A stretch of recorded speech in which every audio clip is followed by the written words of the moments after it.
At dawn on June 22, 1941, the world watched in horror as the sun rose over Eastern Europe.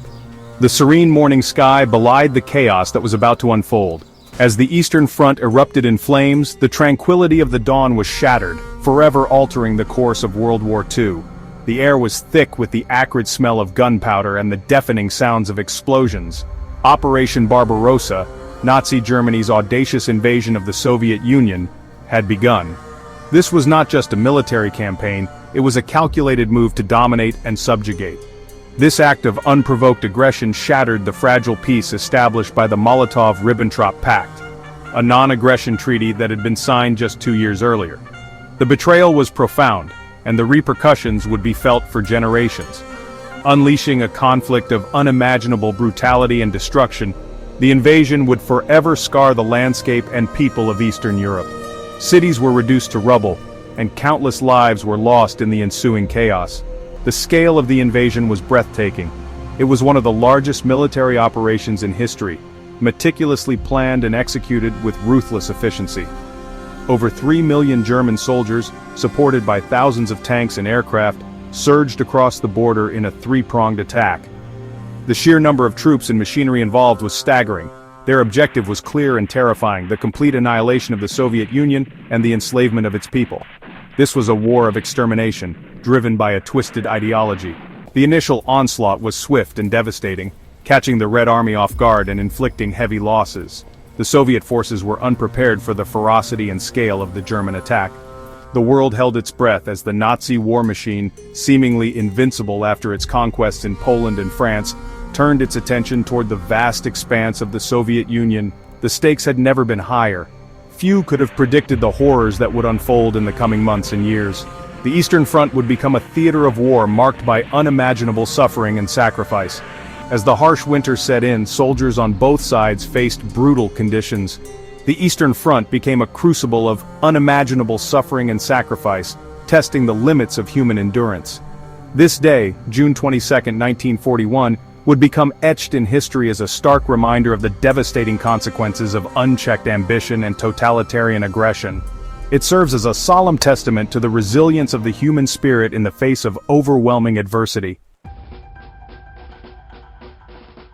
The seeds of Operation Barbarossa were sown long before the first shots were fired on that fateful June morning.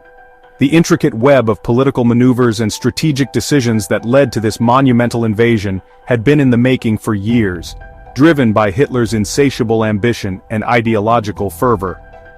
The Molotov-Ribbentrop Pact, a seemingly unlikely alliance between Nazi Germany and the Soviet Union signed in August 1939, had masked Hitler's true intentions for Eastern Europe. This non-aggression treaty shocked the world, as it brought together two ideologically opposed regimes in a temporary truce. The pact was a masterstroke of political deception, allowing both powers to buy time and prepare for their own agendas. This pact, which included a secret protocol dividing Eastern Europe into spheres of influence, gave Hitler the breathing room he needed to conquer Poland and launch his blitzkrieg westward into France and the Low Countries. The rapid and devastating nature of these campaigns demonstrated the effectiveness of blitzkrieg tactics, which combined speed, surprise, and overwhelming force to crush opposition swiftly. However, the pact was never more than a marriage of convenience for Hitler. He harbored deep-seated contempt for the Soviet regime, and saw the agreement as a temporary measure, a strategic pause before the inevitable clash. Hitler's ultimate goal was always to expand eastward, and the Soviet Union was the primary target in his quest for Lebensraum. He viewed the Soviet Union, with its vast resources and landmass, as the ultimate prize, essential for the realization of his twisted vision of Lebensraum, living space for the German people in the East. This concept was central to Nazi ideology, which sought to justify the conquest and colonization of Eastern Europe by portraying it as a necessary expansion for the survival and prosperity of the Aryan race. The ideological clash between Nazi Germany and the Communist Soviet Union, with its emphasis on class struggle and internationalism, was simply irreconcilable. The Nazis' racial hierarchy and the Soviets' class-based ideology were fundamentally opposed, creating a deep and unbridgeable chasm between the two powers. This ideological enmity added fuel to the fire, making the eventual conflict all but inevitable. Hitler saw the Slavic peoples of the Soviet Union as racially inferior, fit only to be subjugated or exterminated. This dehumanizing view was a cornerstone of Nazi racial policy, which sought to eliminate or enslave those deemed unworthy of life in the new German Empire. The brutal treatment of Slavic populations during the war was a direct consequence of this ideology. He believed that the Soviet Union, weakened by Stalin's purges and hampered by what he perceived as inferior leadership and military doctrine, would crumble swiftly under the might of the Wehrmacht. The purges had decimated the Soviet officer corps, leaving the Red Army seemingly vulnerable. Hitler's underestimation of Soviet resilience and overconfidence in his own forces set the stage for one of the most brutal and devastating conflicts in human history. The planning for Operation Barbarossa was a monumental undertaking, involving countless hours of strategic discussions and detailed preparations. The German High Command meticulously crafted a plan that they believed would bring the Soviet Union to its knees in a matter of months. This operation was a testament to the meticulous detail that characterized German military planning. Every possible scenario was considered, and contingencies were put in place to address potential obstacles. Codenamed after the Holy Roman Emperor Frederick Barbarossa, who had campaigned in the East centuries earlier, the operation carried a symbolic weight. It was as if the German military sought to invoke the spirit of their medieval forebears in their quest for dominance. The operation aimed to achieve a swift and decisive victory through a blitzkrieg strategy, a tactic that had proven devastatingly effective in previous campaigns. The idea was to strike hard and fast, overwhelming Soviet defenses before they had a chance to react.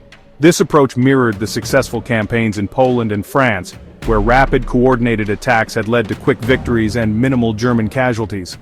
The plan called for a three-pronged attack, each spearheaded by a different army group. Army Group North was tasked with capturing the Baltic states and Leningrad, a city of immense strategic and symbolic importance. Army Group Center would advance on Moscow, the Soviet capital and heart of the Soviet rail network. Capturing Moscow was seen as crucial to disrupting Soviet command and control. Army Group South was to seize Ukraine, the breadbasket of the Soviet Union and its vital industrial centers. Control of Ukraine would deprive the Soviets of essential resources and further cripple their war effort. This ambitious plan, reliant on speed and the element of surprise, aimed to cripple the Red Army and force a Soviet surrender before the onset of the harsh Russian winter. The Germans believed that a quick victory was essential to avoid the logistical nightmare of a prolonged campaign in the vast and unforgiving Russian terrain. The sheer scale of the operation was staggering. It involved the largest invasion force ever assembled in human history. Over 3 million German soldiers, 150 divisions, 3,000 tanks, and countless other vehicles and equipment were mobilized for the invasion. The Luftwaffe contributed 2,500 aircraft to provide air support and maintain air superiority. Additionally, 700,000 horses were assembled to aid in the transportation of supplies and artillery, highlighting the logistical complexity of the operation. It was the largest invasion force in human history, a testament to the scale and ambition of the German war effort. But behind the impressive numbers lay a fatal flaw. The German High Command had drastically underestimated several critical factors. Hitler and the German High Command drastically underestimated the resilience of the Soviet people, who were prepared to defend their homeland with unparalleled determination and sacrifice. They also underestimated the vastness of the Russian landscape, which posed significant logistical challenges and stretched supply lines to their breaking point. And perhaps most critically, they underestimated the harshness of the Russian winter, which would prove to be a formidable adversary in its own right, bringing the German advance to a grinding halt and contributing to the ultimate failure of Operation Barbarossa. The initial stages of Operation Barbarossa unfolded with shocking speed and brutality. The element of surprise was complete. The Red Army, still reeling from Stalin's purges and ill-prepared for the ferocity of the German onslaught, was caught off guard and suffered massive losses in the opening weeks of the campaign.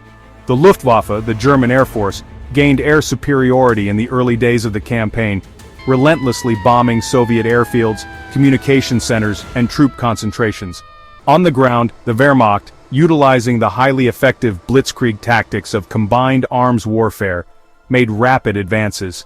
German panzer divisions, spearheaded by the formidable Tiger and Panther tanks, cut through Soviet defenses, encircling entire armies and inflicting heavy casualties.